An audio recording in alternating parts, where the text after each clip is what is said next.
Archer's voice, calm yet intense.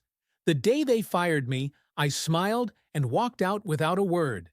3 months later, their stock plummeted 70%, and the CEO was calling me, begging for help. Turns out, I wasn't just an employee, after all. I still remember my first day at Meridian Tech, like it was yesterday. 23 years old, cheap suit that didn't quite fit, clutching my coffee with sweaty palms as I navigated the maze of cubicles. That was 8 years ago. 8 years of pouring my soul into a company that started as just a job but became my second home. No one handed me anything. I climbed from customer service representative to team lead within a year. Supervisor by year 3. The nights I spent rebuilding our client management system from scratch, the weekends sacrificed to perfect our onboarding processes.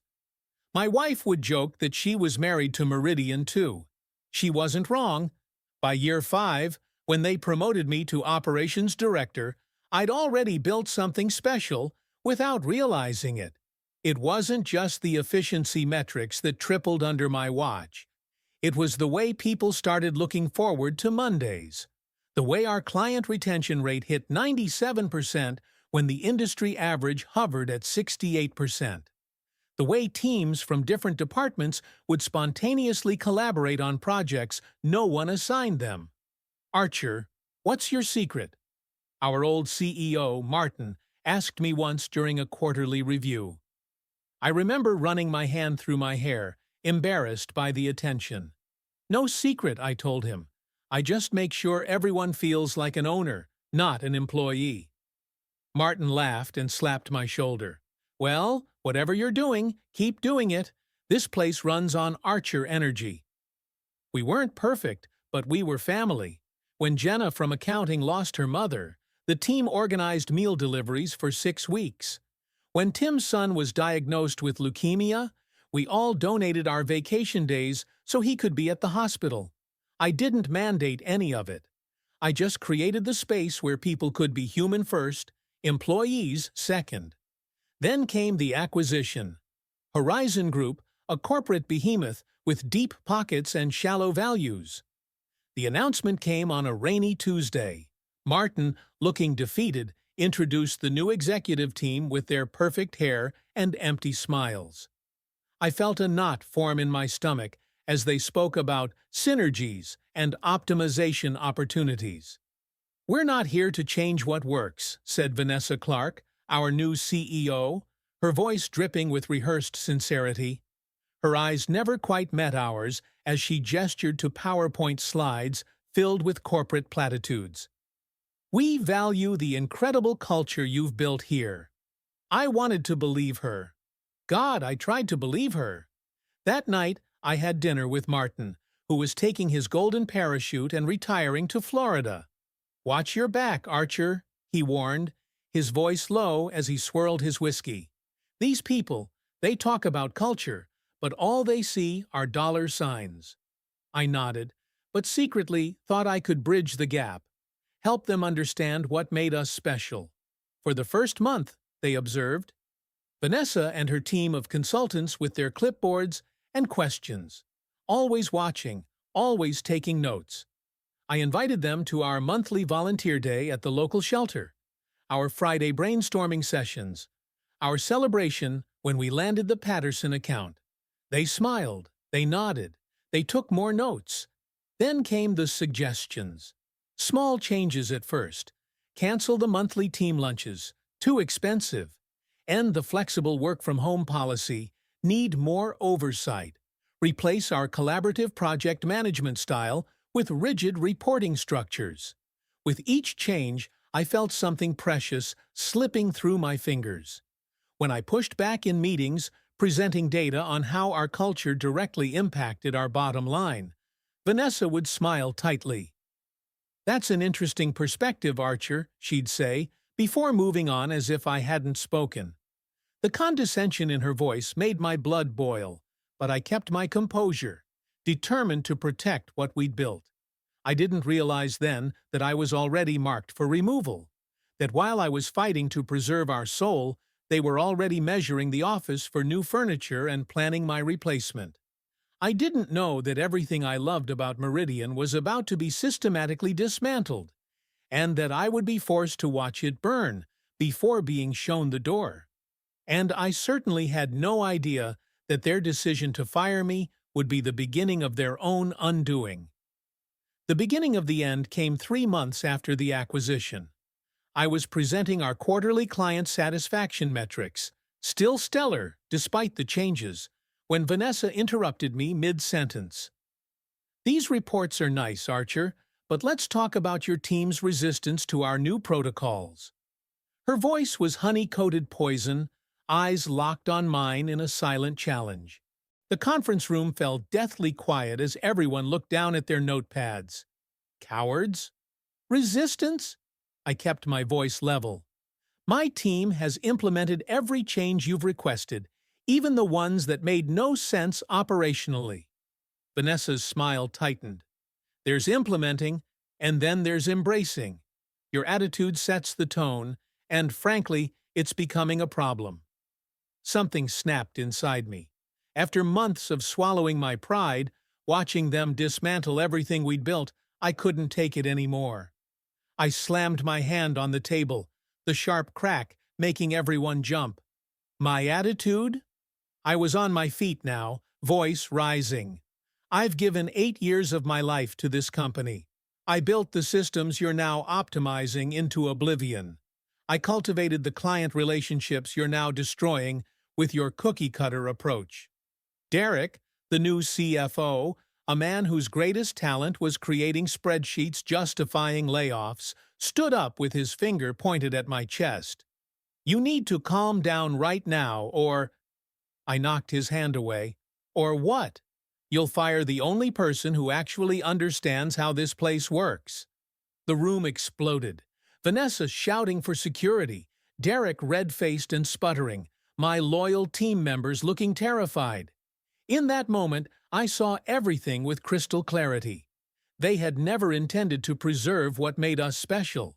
We were just assets on a balance sheet to be squeezed for maximum profit. 2 security guards appeared at the door. Men I knew, who I'd greeted by name every morning for years. Now they wouldn't meet my eyes. The ultimate humiliation. "This meeting is over," Vanessa said, smoothing her designer skirt. "Archer, please collect your things. HR will escort you out." The walk to my office felt like a funeral march. Colleagues watched in shocked silence as I passed, flanked by guards, as if I were a criminal. 8 years reduced to this. In my office, Sarah from HR, who I'd personally hired 3 years ago, stood with a cardboard box and an envelope, tears in her eyes. "I'm so sorry, Archer," she whispered, sliding over the severance papers. "This isn't right." I looked around at the space that had been my second home. Photos of team celebrations, the hand-carved wooden box a client had given me as thanks for saving their business, the worn leather chair where I'd mentored countless employees. "Don't be sorry," I said, taking only the photos, leaving everything else. "Just watch what happens next." The final insult came in Vanessa's office. She sat behind her desk, not even bothering to stand to fire someone who'd helped build the company she now controlled.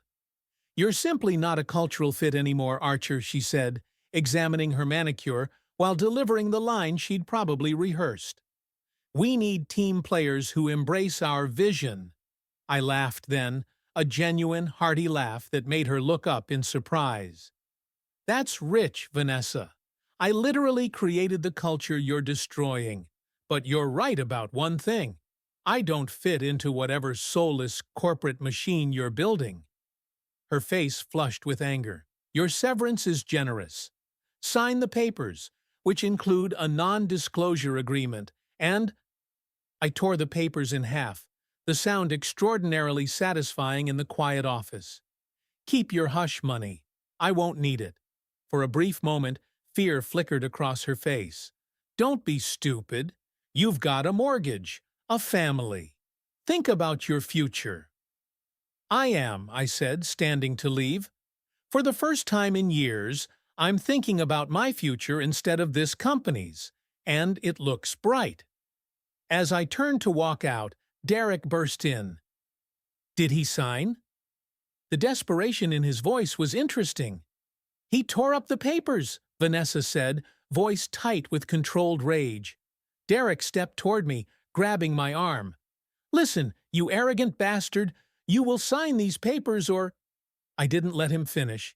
Years of boxing in college came back instinctively as I twisted free and shoved him hard against the wall, my forearm across his chest. Security rushed in, pulling me back as Derek sputtered threats about lawsuits and assault charges. You can't fire me and threaten me in the same breath, I said calmly, straightening my tie as security released me. Make up your mind.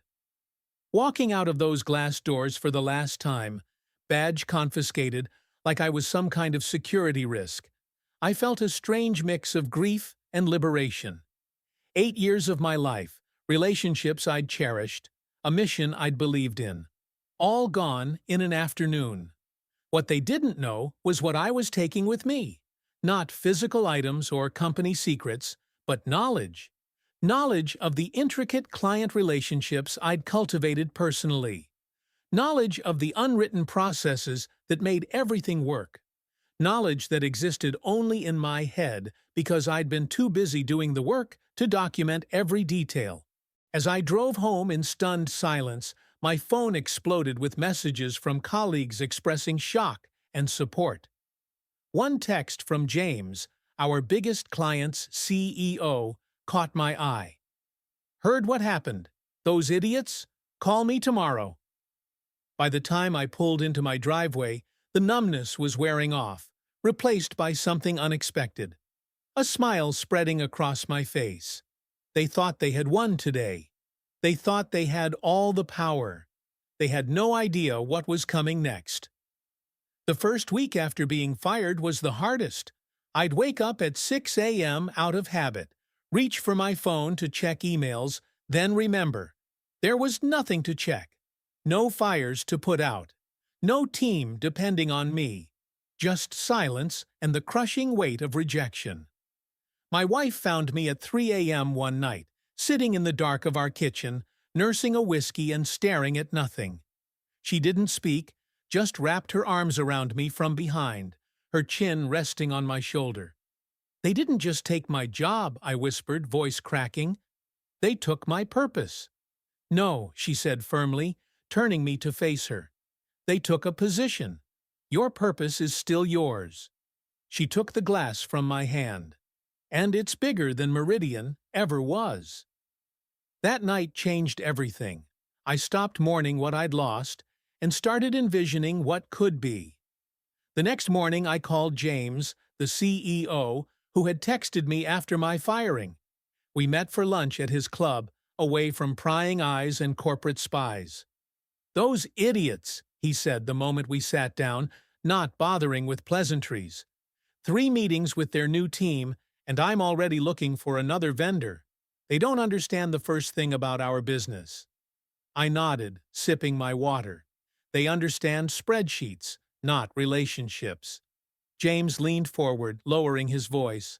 Look, I've got 5 other CEOs in my network who used Meridian because of you, not your company's services. We all saw what happened when you joined, and we're all seeing what's happening now that you're gone. My heart raced as he slid a napkin across the table with a number written on it. A consulting fee that made my former salary look like pocket change. Help us transition to new vendors. All of us. One condition. It can't be Meridian. I stared at the number, possibilities exploding in my mind. I'd need to build a team, I said slowly. James grinned. I thought you might say that. There's a group of angel investors interested in backing whatever you do next. They've followed your work for years. Just say the word. Driving home, I pulled over because my hands were shaking too hard to steer. It wasn't just about revenge or proving Vanessa wrong. It was about building something authentic in a world of corporate facades. Something that reflected the values I'd always believed in. 3 weeks later, Authentic Culture Consulting was born. I secured a small office space and reached out to my former colleagues, the best ones, the ones who had embodied our values from the beginning. Within a month, 7 key team members had joined me, each turning down Meridian's desperate counteroffers. Sarah from HR was the first, handing in her resignation the day after they'd forced her to escort me out. "They asked me to clean up your personnel file," she told me over coffee, disgust clear in her voice. "They wanted me to retroactively document performance issues that never existed." The rage I felt hearing this nearly made me put my fist through the wall, but I channeled it into determination instead. We worked 18-hour days, fueled by purpose and a shared vision. Our first client presentation was to James and his network, 15 companies that had previously worked with Meridian. By the end of that meeting, we had signed contracts with 12 of them. Meanwhile, the reports from my former company grew increasingly grim. Client complaints were piling up. The delicate ecosystem of relationships and unofficial processes I'd built was collapsing without me. The stock price dropped 20% in the first month, then another 30% the next. I took no pleasure in their struggles, well, maybe a little, but my focus remained on building something new, something better. We designed our company around the principles that had always mattered: transparency, authentic relationships, treating employees like humans rather than resources. The turning point came 4 months after my firing.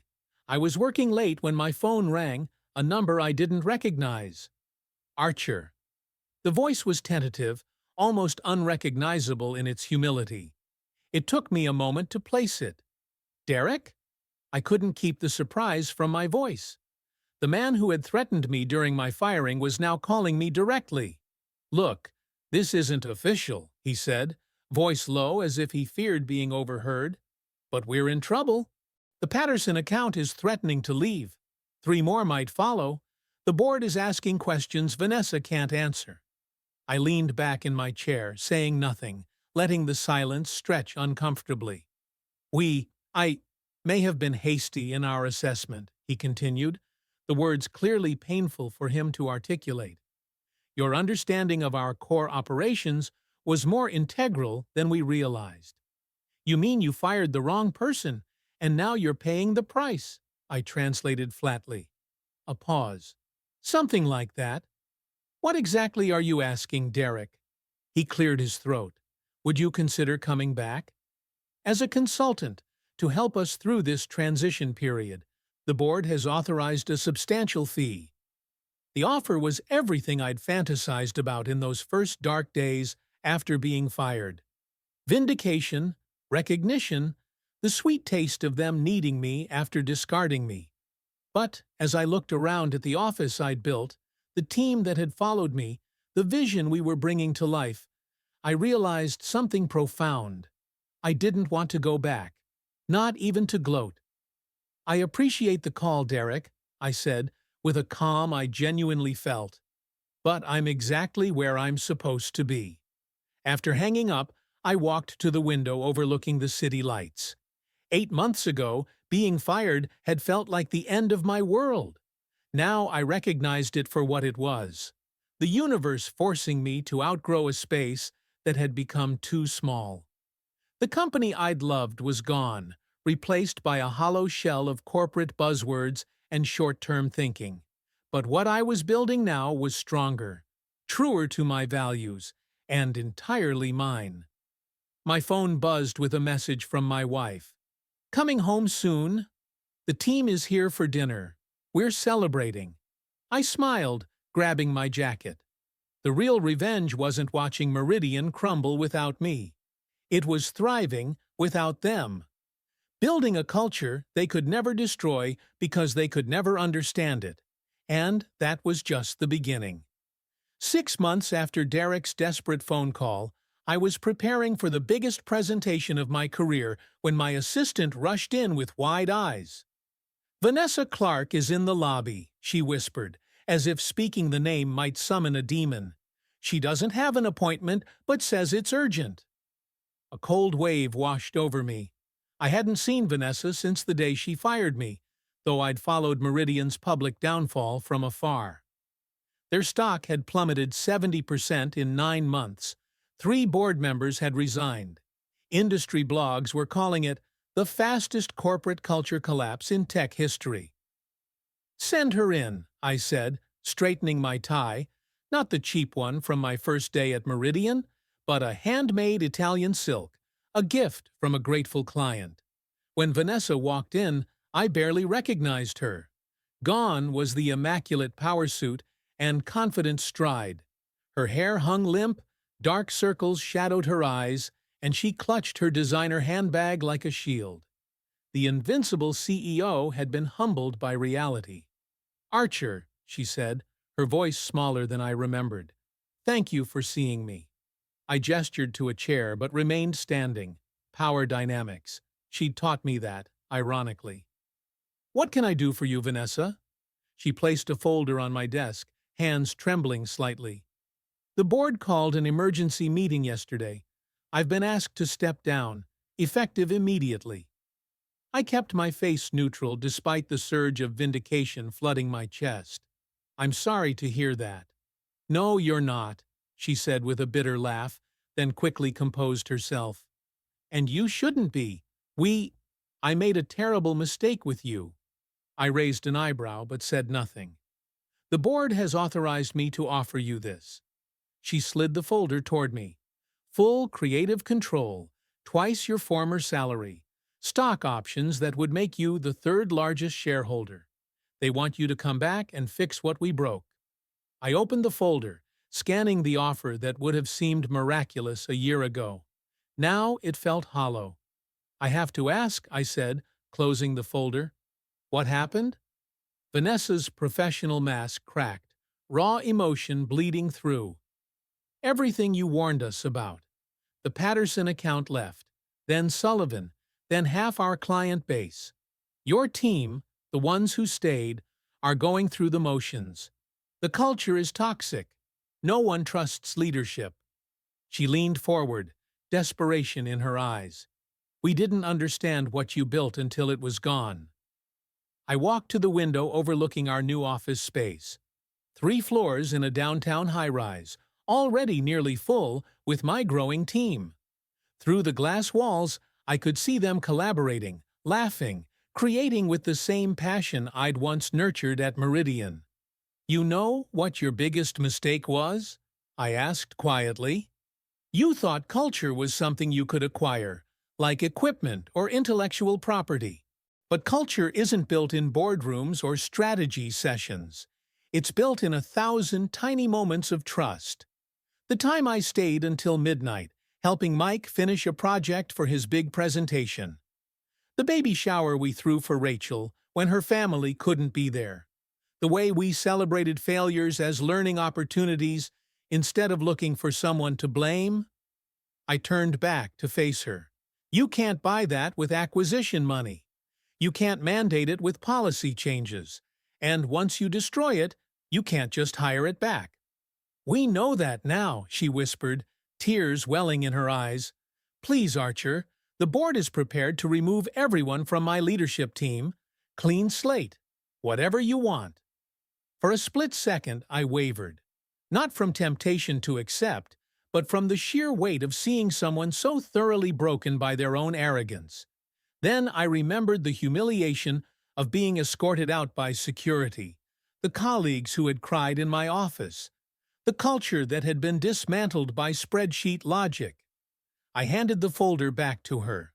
"I want you to understand something, Vanessa. I'm not saying no because I'm bitter. I'm saying no because what I'm building now is better than what you destroyed."